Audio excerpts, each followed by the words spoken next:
why our youths have lost complete faith in this country to the point where they are ready to die in the deserts of Libya and be sold out as slaves. What is the achievable and how do we achieve it? Active session between Peter Obi and Mr. Bakassi. Of course, you know Bakassi is a legend in the comedy industry. He's one of the biggest comedians in Nigeria, in Africa, and he's also one of Channel's television presenter. You know, he's interviewing Peter Obi and giving a very comic interaction with him. You are going to enjoy this video, but please always point out the message. Now that message, Bikoko, make sure you share this video. I think people will pay attention to this video because it's Bakassi now with Peter Obi. So make sure you share this video. Let Nigerians continue to get the right message that is necessary in piloting this country forward. Remember, go and pick up your PVC. It's very important and it is ready. People say it doesn't take up to 10 minutes for you to just get your PVC once you get to the place you register. So please try as much as possible to make sure you pick your PVC. Don't allow people to use your PVC to rig election. Go and get your PVC wherever you did your registration. God bless you as you share this video. My guest today, he has chaired the board of the Securities and Exchange Commission and is a very successful businessman in his own right. He's a recipient of the prestigious Zik Prize. He speaks softly but carries a huge intellect. Please make welcome the former executive governor of Anambra State, Mr. Peter Gregory Obi. Make some noise! Make some noise! You're welcome, sir. Thank you. It's good to have you, sir.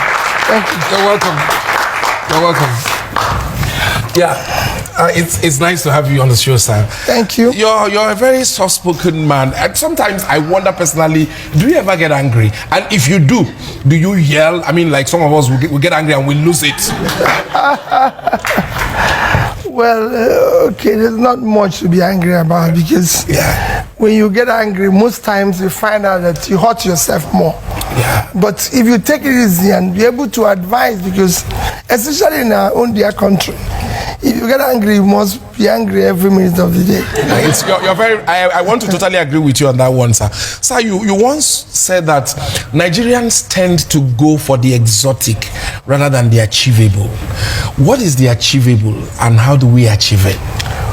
Well, for me, is that if every country or any society to grow, you have basics, and these basics are fundamental things that you can do easily and all that, and it can work and easily. Well, for example, if you see a place where they have small roads that you can reconstruct, or even existing roads that have potholes and everything, provide basic things like water, repair the schools and everything, and make them function. Make them functional, make them work. Okay. You find out that we're busy trying to build the massive thing and think, oh well, and we end up not completing it completely. That takes me to one thing that now that I have you here as a former governor, I would like to ask, because I think at the heart of some of the problems we have is the issue of continuity from one governor to another governor. Because a new governor comes in, he does not share the same ideology with the former one. He abandons that one's project and starts a new one. Why are former governors always having issues with their successors? Well, it's not having issues with their successors. I don't think it's wrong to say former governors don't continue, or governors don't continue from where their predecessors are, or they're having problems. The problem is that you have an unplanned system. If you have a planned system, it's difficult for anybody to deviate from it. That's what always brings me back to a planned system. If you have something like, let me always go back to China. Okay. The reason why I use China is that it's an example of a successful society where policies have been properly implemented. We were part of the MDG, Millennium Development Goals, in 2000. Nigeria was the signatory to it. China was the signatory to it. What did China do? China went back to China and mainstreamed all the MDG policies in their developmental agenda.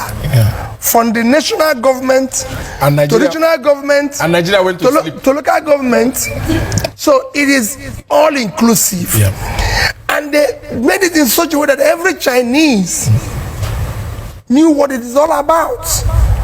And they worked And we couldn't do same here. No, we didn't do the same. Because if we had done the same, nobody would be able to deviate. So within the 15 years, from year 2000, they signed it to year 2015. China achieved all the goals of the MDG. In some and ways, Nigeria did not achieve one goal of the MDG. So in some ways, I believe you agree with me with what I said. But we'll be back, sir. Just hold your thoughts there. All right. Later in the show, I will talk a bit about statues. But I have more burning questions for my guest. Okay.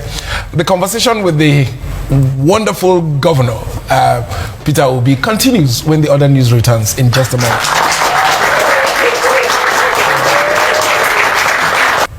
Welcome back. It's still the other news, and my guest is Governor Peter Obi, former governor of Anambra State, just in case you're joining us. Okay. Sir, we'll continue with our discussion. The Igbos are known in Nigeria to be very successful businessmen. In fact, the Igbos come to Lagos, you show them a piece of land, they turn it into a world-class market. They go to the north, you give them land, they turn it into another heaven. Why has it been so difficult for the Southeast governors to articulate a master plan that can turn the Southeast into some kind of, let's say Dubai, you know? Why has it been difficult? Well, I don't think you need to turn things into Dubai overnight. What it is to articulate what you need to do. Why haven't we been able to do this? No. They've started doing something. In some areas, they're doing something. You know, it's a gradual process. I don't want to say what I did while I was in office. So it would be bad for you to say. You know, we like to hear examples. We did industrial estate in Onitsha. And you can go there and see it yourself. They have been able to bring in golden oil, bring in the brewery. I'm not talking individually. I'm talking about the Southeast governors coming together. I'm sure there's a follow-up to that. Because if you check where they're coming from, there's things that needed more attention, which they are trying to do. Individually, you have to start individually, then collectively. Because you have to see a purpose to it. The Dubai that people are citing today didn't happen overnight. I was in Dubai in 1991. What you're seeing today in Dubai was not there completely. But between 1991 and now, you can't compare Dubai to Nigeria. That's what I'm saying. We are way behind. Not far behind. You can't even compare with China that is bigger. I was in China in 1991. If you go to China today, it's a totally changed world. But all these things has to do, I keep saying it, with the global policy of the country. So we don't have one? No, we don't have. We don't have. But it is something that is being mentioned and not followed aggressively. Right. It's good to cite an example where there has been an articulated policy. That's why I started talking about China and MDG and what they've been able to do. Why do I always use China? It's a success story, and it has a population that is far bigger than us. If I give you an example of what I'm saying, where you have an articulated policy, China has a population of 1,371,000,000.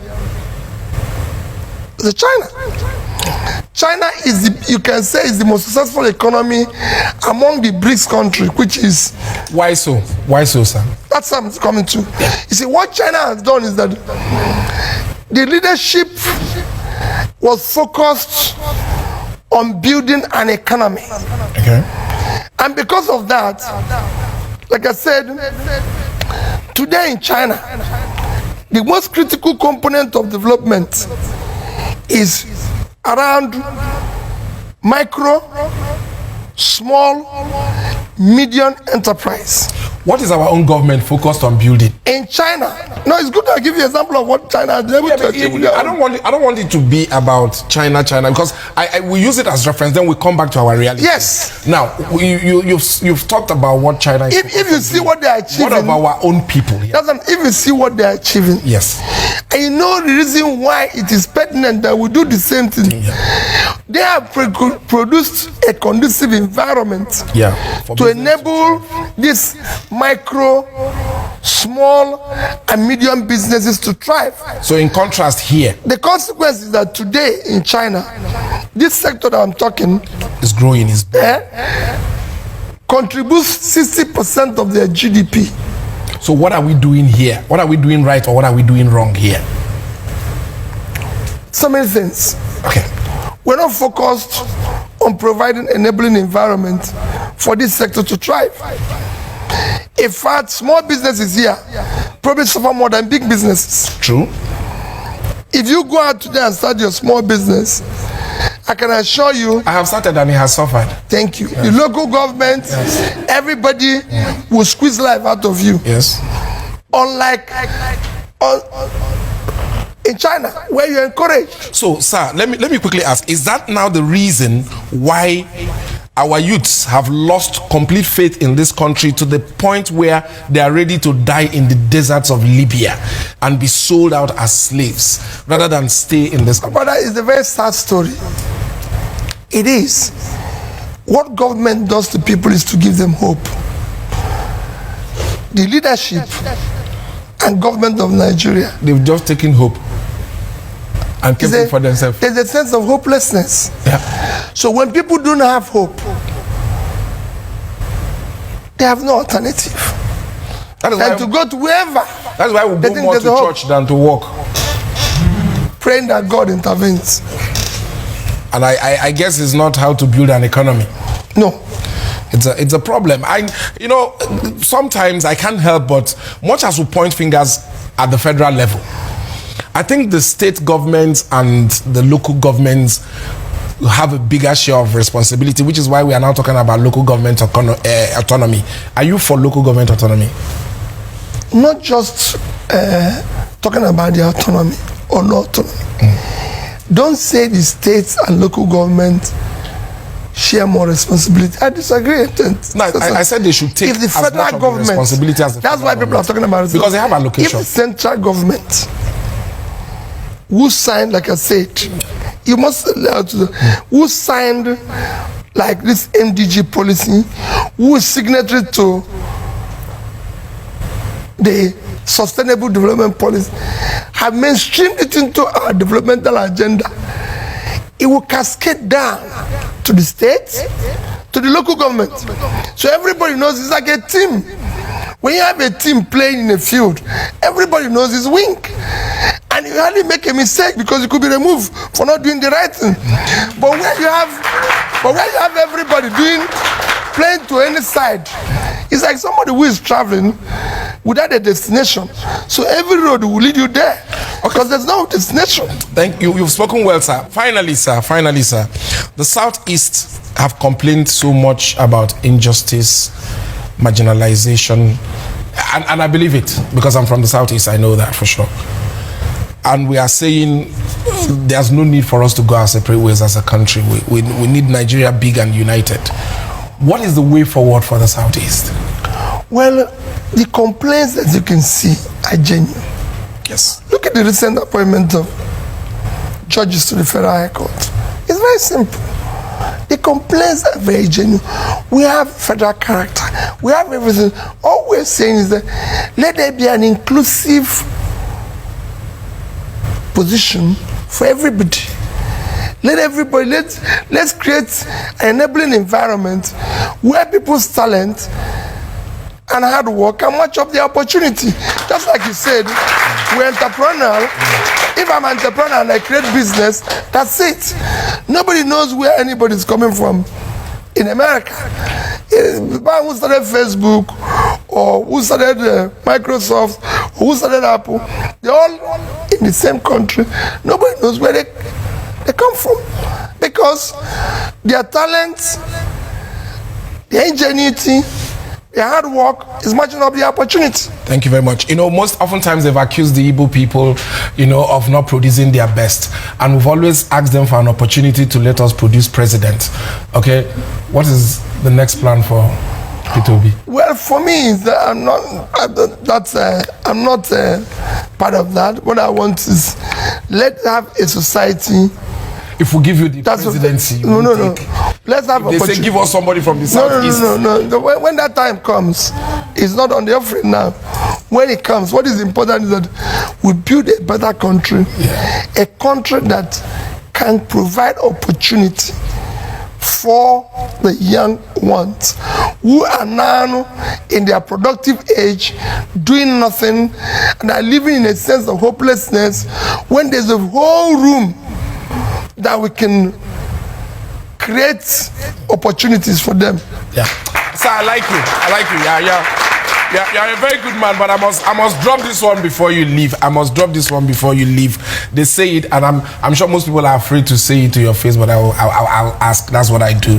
Why do some people say you're stingy?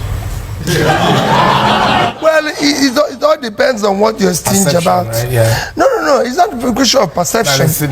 No. It's not an issue of perception. It's an issue of that you're managing public money. Okay. They're talking about public money. Public money must be used for public good. It's not P2B's personal money. It is money meant to rebuild the schools. It's money meant to construct roads. It is money meant to provide health facilities and everything. And it's money meant to support the small businesses, like I said. And the more you can provide all this infrastructure, the better the society. The more you can invest in education. So if I don't ask you for public money, if I ask you for P2B's money, that won't be a problem. Even P2B's money, I use it for good purpose. That's why today I visit school. It is not for individuals. I put it in education. Every month I visit at least 3 to 4 schools all over Nigeria, supporting them to rebuild their infrastructure, to ensure that they have chairs for the kids to go to school. That's what money is meant for. Thank you so very much. Thank you so very much, sir. Yes, ladies and gentlemen, that is the man that is known as the Rock, Okute.